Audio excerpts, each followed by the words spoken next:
One Friday evening, the rabbi was in the middle of her sermon when she noticed a man sitting in the front row with his eyes closed. Don't worry, he's not here now. She quickly realized that he was sound asleep. Annoyed, the rabbi started speaking more loudly and dramatically, but it seemed like the louder she spoke, the more deeply the man slept. Finally, frustrated and irritated, she stopped in the middle of her message and pointed to a woman sitting next to the man and said, "Excuse me, would you please wake that man up?" And the woman replied, "You put him to sleep. You wake him up." Now, there certainly were moments over the past 18 months when we felt like we were in an endless loop from which we couldn't wake up, much like in the movie Groundhog Day. If only we could wake up from this pandemic cycle and return to a more hopeful reality. And I hope that in our reality, this rabbi sermon will keep you engaged and awake. On one of our first Shabbatot, one of our first Shabbats back in the sanctuary in July, I shared the Talmudic story of Rabbi Shimon Bar Yochai, who went into hiding with his son, Rabbi Elazar, after being sentenced to death for insulting the Roman emperor. They spent 12 years in a cave studying Torah, 12 years, where miraculously a carob tree and a spring of water were created and nourished them during those 12 years. They studied and prayed all day until Elijah the prophet came to tell them that the emperor had died and the death warrant had been annulled. And when they emerged from the cave, squinting at the light, Rabbi Shimon is distressed to see people at work in the fields. He's furious that everyone has occupied themselves with the mundane while they have been engaged in the sacred. And now here's what I think is the most amazing part of this story. The Talmud tells us that in his anger, every place that Rabbi Shimon set his sight burned up, as though with a mythical power, or perhaps, as someone has recently misinterpreted, a Jewish space laser. As a result, God sent them back to the cave, and when they did finally return to the world, they were wiser, and they acted with patience and compassion and hope. Similarly, we have found ourselves emerging from our homes back into the world with much the same caution and trepidation. We may not have been holed up in a literal cave like Shimon Bar Yochai and Elazar, but there were certainly days when we felt like we were. And then we emerged, only to have the Delta variant send us back to our caves. And we may feel like we've already reached our limit on how patient and how tolerant we can be. Or we can focus on the flexibility, the creativity, the resilience that has sustained us and enabled us to stretch in new directions. Rabbi Milton Steinberg described a similar experience of coming back into the world following a serious illness. He writes, "I was permitted for the first time to step out of doors, and as I crossed the threshold, sunlight greeted me. That is my experience, all there is to it. And yet so long as I live, I shall never forget that moment," he writes. "In that instant, I looked around to see whether anyone else showed the joy on their face that I felt. But no, there they walked, men and women and children, in the glory of a golden flood, and so far as I could detect, there was none to give it heed. And then I remembered how often I too had been indifferent to sunlight, how often I had disregarded it. And I said to myself, how precious is the sunlight, but alas, how careless of it we are. How precious, how careless. This has been a refrain sounding in me ever since." As we have begun to navigate what is in many ways a new reality, we have done so armed with a renewed realization and recognition of what is truly important. Consider what we most missed when we were in isolation. Overwhelmingly, people have expressed that it was community and a sense of belonging. What does it mean to belong to a community? It means that we are in this together. We may experience that sense of community in different ways as we each need different things. But I believe it is about listening to one another, seeing each other, and giving of ourselves to the community. I believe when we do each of those three things, we create a sense of belonging for ourselves and for others. These high holy days are a clarion call demanding that we recognize the precious in our lives, reminding us to open our eyes and see the beauty that surrounds us and the blessings right in front of us. And we have certainly developed many skills during this time, some out of necessity, like hair cutting and Zoom proficiency, but also hobbies like jigsaw puzzles, baking, bread, challah, and more. And then, of course, Peloton to counteract all that baking. Perhaps we binged on the latest Netflix craze, or introduced the next generation to some of our favorite shows, or immersed ourselves in books, or perhaps all of the above and more. Over the past 18 months, I've listened to B'nai Mitzvah student after B'nai Mitzvah student reflect on the time they've spent with their families. And we know we have gained something special we must hold on to.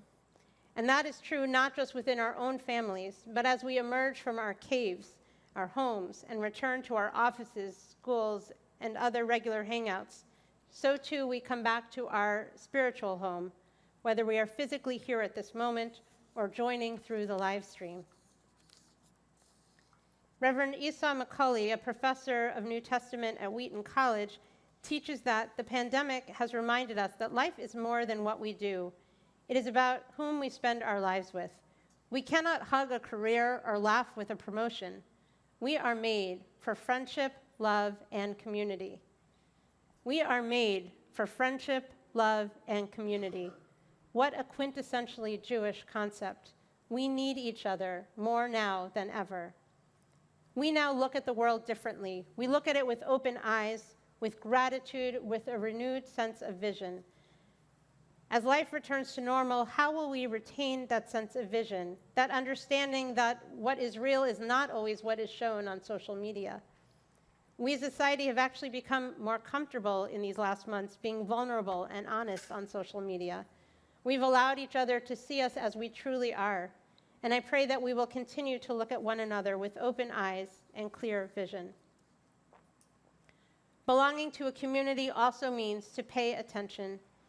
10 days ago, we read the story of the Akedah with a beautiful interpretation and enhancement by Rabbi Miller.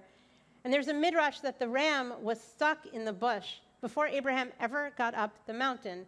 But Abraham was so focused on the task at hand that he never noticed. He saw, but didn't see.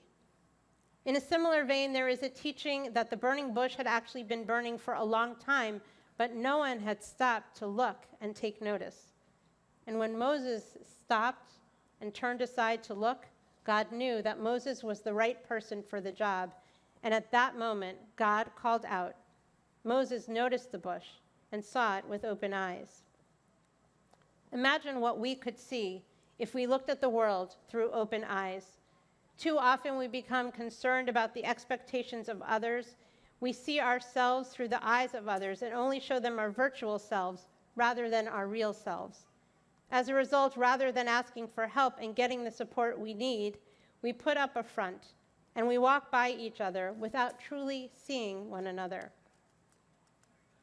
In recognition of the importance of truly seeing others, a number of your fellow Washington Hebrew congregants dedicated themselves this year to bringing about change in our community. Through See Change, which stands for Study, Engage, Act, participants learned about the history and issues surrounding diversity, equity, and inclusion. We explored how we welcome and engage Jews of color into our community and examined our approach to racial equity and brainstormed how we might do better. That effort is continuing as our See Change cohort transitions into the See Change Coalition, and we hope that you will get involved in the important conversations surrounding who we aspire to be. Belonging to a community comes with the responsibility to ensure that every perspective is heard, that every voice is heard, and that our actions match our values and our mission. And we want you to be a part of that critical conversation, as well as the critical conversations we are having about anti-Semitism, about Israel, and other issues that are important to our Jewish community. Israel Baal Shem Tov suggested that if we were to walk in the woods and a spring appeared just when we became thirsty, we might call that a miracle. And if, on a second walk, if we became thirsty at just that point again, and again the spring appeared in that same place, we would remark on the coincidence. But if that spring were there always, we would take it for granted and cease to notice it. Yet is that not more miraculous still? We have the potential to experience miracles every day when we see the image of God, the divine, in one another. Take a moment and look around you. And I'm going to actually ask you to actually do this. It's a little unorthodox, but then again, so are we. Take a moment to look and meet the eyes of someone, not just someone sitting right next to you or a family member, but someone you might not know. And meet their eyes for just a moment. We have a responsibility to make sure that everyone in this community is seen, and if you are joining us on the live stream, we see you too. In addition to the tremendous amount of reading the pandemic has allowed me the time to do, which is thanks as well to our Women of Washington Hebrew and our Empty Nesters book discussion groups, I've also done my fair share of binge watching. I found a gem in the compassion and wit of Ted Lasso. I noticed that rather than saying, I appreciate it when someone does something, he says, I appreciate you. Simply swapping pronouns can make a world of difference. In this case, rather than letting someone know we appreciate something they may have done for us, we can elevate that moment to the sacred by appreciating the person. Let us make a commitment to one another that we will truly see each other and pay closer attention to one another in this new year.